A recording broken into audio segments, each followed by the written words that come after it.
తెలంగాణలో భూముల పంచాయతీ ఇప్పట్లో ఈ రెవెన్యూ అధికారులు చేసిన తప్పుదాన్ని మమ్మల్ని ఎందుకు బలిపెడుతున్నారు? గతంలో ధరణి ఉన్నప్పుడు చేతులు తడపాల్సిందే, అట్లా అయితేనే. ఇప్పుడు మళ్ళీ అదే రకంగా అదే ప్రచారం జరుగుతుంది. ప్రభుత్వాలు మారినాయి కానీ వాళ్ళని జబర్దస్తి చేసి వాళ్ళ దగ్గర ల్యాండ్ గుంజుకోవడానికి సెటిల్మెంట్ చేసుకోవడానికి చేసిన ప్రయత్నం సరే. మేము భూభారత్ తెచ్చినాము, దీంట్లో అవినీతి లేకుండా చూస్తాం. పార్ట్ బి పేరు కొన్ని సందర్భాల్లో కలెక్టరేట్ల ఎదుట సూసైడ్ అటెంప్ట్స్ కూడా చేశారు. కొన్నిసార్లు ఆఫీసర్ల కాళ్ళు పట్టుకోవడం కూడా జరిగింది. ఆఫీసుల చుట్టూ కొన్ని వందల సార్లు తిరిగింది. సమస్యకు శాశ్వత పరిష్కారం లేదా?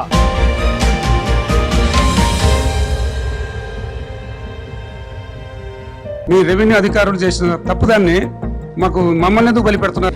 వాళ్ళని జబర్దస్తి చేసి వాళ్ళ దగ్గర ల్యాండ్ గుంజుకోవడానికి సెటిల్మెంట్ చేసుకోవడానికి చేసిన ప్రయత్నం సరే. తెలంగాణలో భూముల పంచాయతీ ఇప్పట్లో అయిపోయేటట్టు కనబడతలేదు. సంవత్సరాలు గడుస్తున్నాయి, ప్రభుత్వాలు మారుతున్నప్పటికి కూడా ల్యాండ్ రికార్డ్స్ ప్రాబ్లం అనేది అటు రైతులకు కానీ ఓనర్లకు కానీ ఎవరికి కూడా తీరట్లేదు. తాజాగా 22A నిషేధిత జాబితా గురించి రాష్ట్రంలో దాని చుట్టూనే రాజకీయం నడుస్తుంది. 22A అంటే ఏందో ఒకసారి చెప్తాను నేను. రిజిస్ట్రేషన్ చట్టం 1908 ప్రకారం ప్రభుత్వ భూములు కానీ, అసైన్డ్ భూములు కానీ, దేవాదాయ భూములు కానీ, లేకపోతే ఇనాం భూములు కానీ, వక్ఫ్ భూములు కానీ, కోర్టు పరిధిలో ఉన్నటువంటి భూములు కానీ, లేదంటే కోర్టు స్టే ఇచ్చినటువంటి భూములు ఏవైతే ఉంటే అవన్నీ కూడా నిషేధిత జాబితా 22Aలో ఉంటాయి. అది అమ్మడానికి కొనడానికి వీల్లేదు అనేటువంటి జాబితా 22A.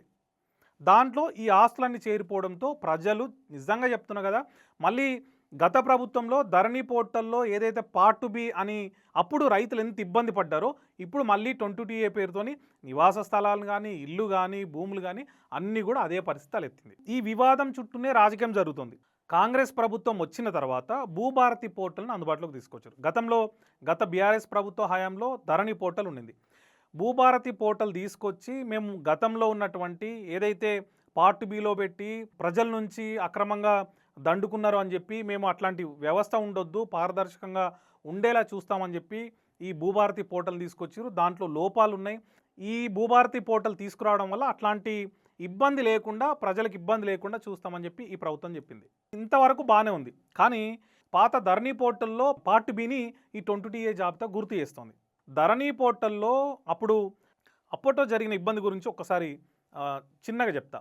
ఎలాంటి వివాదాలు లేని భూములన్నీ కూడా పార్ట్ ఏలో పెట్టింది అప్పటి గవర్నమెంట్. ఒక సర్వే నెంబర్లో 10 మంది ఉండొచ్చు, 100 మంది ఉండొచ్చు, ఇంకొంతమంది ఎక్కువ కూడా ఉండొచ్చు. సో ఒక్క రైతుకు సంబంధించిన ఇష్యూ ఏదైనా ఉన్నప్పుడు ఆ సర్వే నెంబర్ మొత్తాన్ని కూడా అప్పట్లో పార్ట్ బిలో పెట్టారు. దీంతో ఆ సర్వే నెంబర్లో ఉన్నట్టు రైతులు ఎవ్వరు కూడా కనీసం ఒక అంగుళం భూమిని కూడా అమ్మలేని, కొనలేని పరిస్థితి అప్పట్లో తలెత్తింది. అదనంగా ఈ భూములను పార్ట్ బిలో ఉన్నటువంటి భూములను విడిపించుకోవడం కోసం రెవెన్యూ ఆఫీసర్ల చుట్టూ లేకపోతే కలెక్టర్ ఆఫీసుల చుట్టూ కొన్ని వందల సార్లు తిరిగారు. కొన్ని సందర్భాల్లో కలెక్టరేట్ల ఎదుట సూసైడ్ అటెంప్ట్స్ కూడా చేశారు. కొన్నిసార్లు ఆఫీసర్ల కాళ్ళు పట్టుకోవడం కూడా జరిగింది. అయినప్పటికీ కూడా చాలామంది సమస్య పరిష్కారం కాలేదు. ఎందుకు అనంటే కలెక్టర్లకు లాగిన్ ఇవ్వడం వల్ల వీళ్ళు ఏ మార్పులు చేయాలన్నా నేరుగా కలెక్టర్ మాత్రమే దాన్ని అప్రూవ్ చేయాల్సి ఉంటుంది. అప్పుడు కానీ అది జాబితా అనేది మారదు, లేకపోతే మార్పులు చేర్పులు కూడా సాధ్యం కాలేదు. మేము భూభారత్ తెచ్చినాము, దీంట్లో అవినీతి లేకుండా చూస్తాం. పార్ట్ బి పేరుతోనే అప్పట్లో ఉన్నటువంటి ప్రభుత్వంలో ఉన్నటువంటి పెద్దలందరూ కూడా బాగా దోచుకున్నారు, కావాలని దాంట్లో పెట్టి ఎవరైతే బాధితులు ఉంటారో వాళ్ళ దగ్గర నుంచి డబ్బులు తీసుకున్నారు, పెద్ద స్కామ్ జరిగిన దాంట్లోనే ఇప్పుడున్న ప్రభుత్వంలో ఉన్నటువంటి మంత్రులు వాళ్ళందరూ కూడా అంటున్నారు. నేరుగా సీఎం కూడా ఈ అంశాన్ని ప్రస్తావించారు. రెవెన్యూ మినిస్టర్ కానీ, సీఎం కానీ, అధికారులు అందరూ కలిసి చాలాసార్లు రివ్యూ మీటింగ్లు పెట్టి ఆ పోర్టల్ తెచ్చినప్పుడు కూడా ఒక ఎక్స్పెరిమెంట్ మెథడ్లో కూడా కొన్ని మండలాల్లో దాన్ని అప్లై చేసి కూడా చూసారు. కొత్తగా ఒక పోర్టల్ తెస్తున్నప్పుడు గతంలో జరిగినటువంటి పొరపాట్ల నుంచి గుణపాఠం నేర్చుకోవడమో, లేకపోతే గతంలో జరిగినటువంటి పొరపాట్లను సరిదిద్దేటువంటి అవకాశం ఉన్నప్పుడు మళ్ళీ అదే జాబితాను తీసుకొచ్చి అప్పుడు పార్ట్ బిలో ఉంటే ఇప్పుడు 22Aలో ఉంటున్నాయి. పెద్ద తేడా లేదు. కాకపోతే ఆస్తులు అటు ఇటు మారొచ్చు తప్ప కొందరు ఉండొచ్చు, కొందరు లేకపోవచ్చు. కానీ మళ్ళీ సమస్య మొదటికి వచ్చింది. ఇప్పుడు ఇదే ఎవరైతే ఈ నిషేధ జాబితాలో ఉన్నారో వాళ్ళందరూ కూడా మళ్ళీ మీ సేవను అప్లై చేసుకోవడమో, లేకపోతే అప్పీలేట్కి వెళ్ళి ఫిర్యాదు చేయడమో, లేదు అంటే మళ్ళీ కలెక్టరేట్లు, ఎంఆర్ఓ ఆఫీసులు వాళ్ళందరి చుట్టూ తిరగాల్సి వస్తుంది.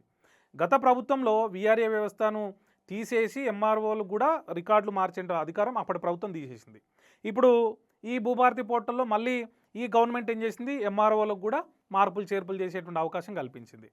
ఇప్పుడు ఏం జరుగుతుంది అన్నదే ఒక చర్చనీయాంశంగా మారుతుంది. మళ్ళీ 22A పేరుతోని సేమ్ అప్పట్లో కలెక్టరేట్ల చుట్టూ ప్రజలు అది ఎవరైతే బాధితున్న వాళ్ళు తిరగడము, మళ్ళీ వాటి ఉన్నటువంటి భూమినే మళ్ళీ వాళ్ళు పేరు మీద మార్చుకోవడమో, జాబితా నుంచి బయటకు తీసుకురావడం కోసమో, మార్పుల చేర్పుల కోసమో మళ్ళీ డబ్బులు ఇవ్వాల్సిందేనా, మళ్ళీ లంచాలు ఇవ్వాల్సిందేనా, ఈ క్వశ్చన్ ఇప్పుడు రైజ్ అవుతుంది. గతంలో ధరణి ఉన్నప్పుడు ఇదంతా అవినీతి జరిగింది, కింది స్థాయి నుంచి మొదలు పెడితే పై స్థాయి వరకు డబ్బులు లేదంటే చేతులు తడపాల్సిందే, అట్లా అయితేనే ఆ జాబితా నుంచి బయటకు వస్తే మార్పులు చేర్పులు జరుగుతాయి అనేటువంటి ఒక ప్రచారం అప్పట్లో జరిగింది. ఇప్పుడు మళ్ళీ అదే రకంగా అదే ప్రచారం జరుగుతుంది. ఆ 22A జాబితా నుంచి బయటకు తీసుకురావాలన్నా లేకపోతే దాన్ని ఇంకోటి చేయాలన్నా కూడా మళ్ళీ డబ్బులు ఇవ్వాల్సిందే. అంటే ప్రభుత్వాలు మారినాయి కానీ పని మారలేదు, పేరు మారింది. అప్పుడు ధరణి అయితే ఇప్పుడు భూభారతి, కానీ జరుగుతున్నటువంటి తంతు మాత్రం సేమ్ అట్లే ఉన్నది. కథ మొత్తం సేమ్ టు సేమ్. బాధితులు మాత్రం మళ్ళీ పబ్లికే. ఇప్పుడు మళ్ళీ ఏం చేయాలన్నా కూడా ఎవరైతే జాబితాలో ఉన్నాయో వాళ్ళందరూ కూడా మళ్ళీ కాగితాలు పట్టుకొని ఇది మాది బాబు, మేము కొనుక్కున్నాము, లేకపోతే మాకు రిజిస్ట్రేషన్ అయింది, లేకపోతే మేమే ఆల్రెడీ ఇన్ని క్రయ విక్రయాలు జరిగినాయి, మేమే కొనుక్కున్నాము, ఇది మేము ఒరిజినల్, మేమే పట్టాదారు, లేకపోతే మేమే ఓనర్లమని ఇప్పుడు మళ్ళీ వీళ్ళు వాళ్ళ నిజాయితీని నిరూపించుకోవాలి. నేనేమంటున్నా అంటే ఇప్పుడు గత ప్రభుత్వం ఒకటి ధరణి పోర్టల్ తెచ్చింది, వాళ్ళు అందులో పార్ట్ బి అని చెప్పి అదంతా కథ నడిచింది. ఇప్పుడు మళ్ళీ భూభారతి పోర్టల్ తెచ్చారు, 22A నిషేధ జాబితా అంటున్నారు, మళ్ళీ ఇందులో సేమ్ తంతు నడుస్తుంది. ఇప్పుడు ఇంకో ప్రభుత్వం వచ్చి లేకపోతే మళ్ళీ ఇంకొకరు వస్తే మళ్ళీ ఇదంతా మార్పులు చేర్పులు చేసుకుంటూ పోతారా? సమస్యకు శాశ్వత పరిష్కారం లేదా? ఎప్పుడు చూపిస్తారు? గవర్నమెంట్ మారిన ప్రతిసారి కూడా ఇట్లా నిషేధ జాబితానో లేకపోతే ఇంకోటి పార్ట్ బినో పార్ట్ ఏనో ఏదో పేరు పెట్టేసి ప్రజలు మళ్ళీ కార్యాలయాల చుట్టూ తిరగడము, మళ్ళీ అధికారులకో ఇంకోరికో ఈ పైసలు ఇవ్వాలనేటువంటి ఈ ప్రచారం ఏదైతే ఉందో అది మళ్ళీ జరగాల్సిందేనా? పబ్లిక్కి శాశ్వత విముక్తి అనేది ఉంటుందా ఉండదా? మరి గతం కంటే మెరుగైన వ్యవస్థ తేవాలి అన్నప్పుడు అప్పుడు జరిగినటువంటి పొరపాట్లు చేయొద్దు కదా, అది చేస్తేనే కదా పబ్లిక్ ఉపయోగపడేది. అదంతా చేయకుండా మళ్ళీ నేరుగా అప్పుడున్న డాటాను తీసుకొచ్చి సేమ్ టు సేమ్ డంప్ చేస్తే పబ్లిక్ తిప్పలు తప్ప ఇంకేముంటాయి? రెవెన్యూ మినిస్టర్ ఏదో మేము కమిటీ వేస్తున్నాము, దాన్ని పరిశీలిస్తున్నాము, 2 నెలల రోజుల్లోపు దాన్ని క్లియర్ చేస్తామంట. అసలు అందులో జాబితాలో చేర్చే ముందే కదా జాగ్రత్త తీసుకోవాలి. ఒక్కసారి అందులో చేరిన తర్వాత మళ్ళీ పబ్లిక్ ఎంత పానిక్ అవుతారు? గతంలో పార్ట్ బిలో ఉన్నప్పుడు కాస్తులో ఉన్నటువంటి సొంత భూమిని అమ్ముకోలేక పిల్లల పెళ్ళిళ్ళకో చదువులకో లేకపోతే అనారోగ్యమైనప్పుడు వాళ్ళు కనీసం దాన్ని ఉపయోగపడని పరిస్థితి అయిపోయింది. ఇప్పుడు మళ్ళీ సేమ్ అది తేలేంత వరకు కూడా పబ్లిక్ ఏదైనా అవసరానికి వాడుకోవాలన్నా అమ్ముకోవాలన్నా ఏం చేయలేని పరిస్థితి. ఆ నిషేధ జాబితాలో నిజమైన కాస్దారులు ఉండి నిజంగా అర్హులు ఉంటే వాళ్ళకి తొలగించడము, వివాదాల్లో ఉండి లేదు ప్రభుత్వ భూములు అసైన్ భూములు ఏమైనా ఉంటే వాటిని జాబితాలో ఉంచడం అనేది కరెక్ట్. ఇదంతా కూడా చూడాల్సిన బాధ్యత అటు ప్రభుత్వం మీద అధికారుల మీద ఉన్నది.